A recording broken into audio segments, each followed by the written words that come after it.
Colorectal cancer is one of the most treatable forms of cancer when caught early. It has a survival rate of 90%. But 1 in 3 Americans age 45 and over not up to date with screening. That's 50 million people. So joining us with more this evening or this afternoon is our 9 News medical expert, Dr. Payal Kohli. Thank you for being here. Just starting off, why are we seeing colon cancer in more young people? Is there a reason that we know? It's really been alarming, actually, because colon cancer for the longest time used to be a disease of aging. When you get into your 70s, your 80s, that's when you need to think about colon cancer, and that's why we used to start screening people at 50. But in the last 5 to 10 years, we've seen that shift lower and lower below 50, and we think a large part of it has to do with how we're living our lives, our lifestyle, and how we're changing the bacteria in our gut based on our lifestyle. That's the gut microbiome that's creating chronic inflammation. And this is mainly what we're eating, I would say, because your colon is your GI tract. It processes your food. And 70% of our food is currently ultra processed. So we don't have a lot of fiber. We don't have a lot of plant-based products. We have a lot of red meat. We're drinking more alcohol than usual. We're not exercising as much. And that's probably leading to this. I just, in passing, have met lots of younger people, young men in particular. And so many times, sadly, this is a diagnosis that came in a later stage.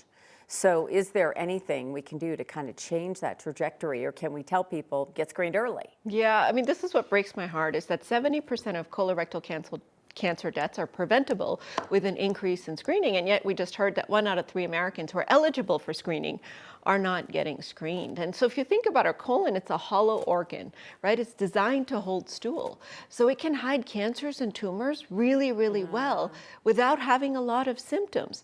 So we don't want to wait to rely on symptoms. We want to get on top of that screening, and getting started at that screening at age 45, which is now the new kind of time to get screened because they shifted it lower, is so important. We have to make sure that we advocate to each other to start to do that. Is that kind of the time, 45, where you really have to start getting serious about thinking about this and getting screened and going to your doctor? For most average risk Americans, yes, 45 is the time to start having those colonoscopies. But here's the caveat. There's a subset of us that are higher risk. Now, African Americans are higher risk. Those with a family history are higher risk. So if you have a higher than average risk, either because of a chronic inflammatory bowel disease or because of your family history, you may want to actually start screening at 40 or 10 years before your closest relative had cancer. So as an example, if your brother had colon cancer at 45, you need to start screening at 35. Which is early, yeah.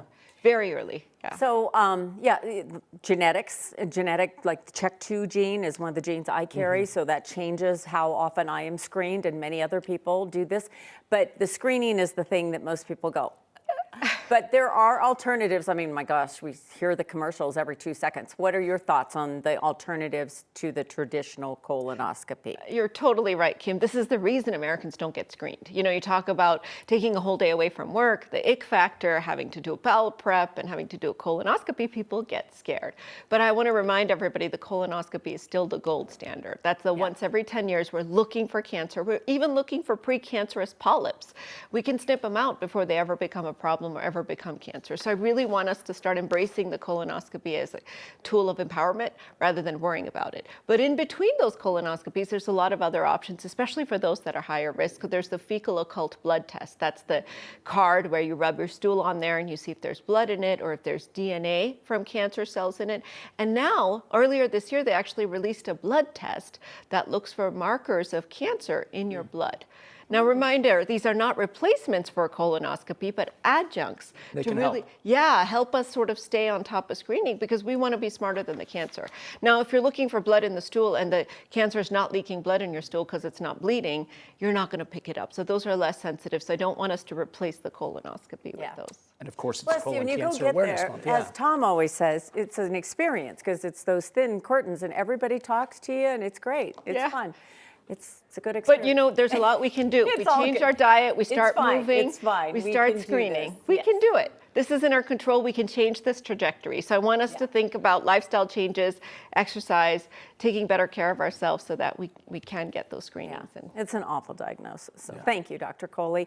You can find much more from Dr. Kohli on 9news.com/Dr. Kohli.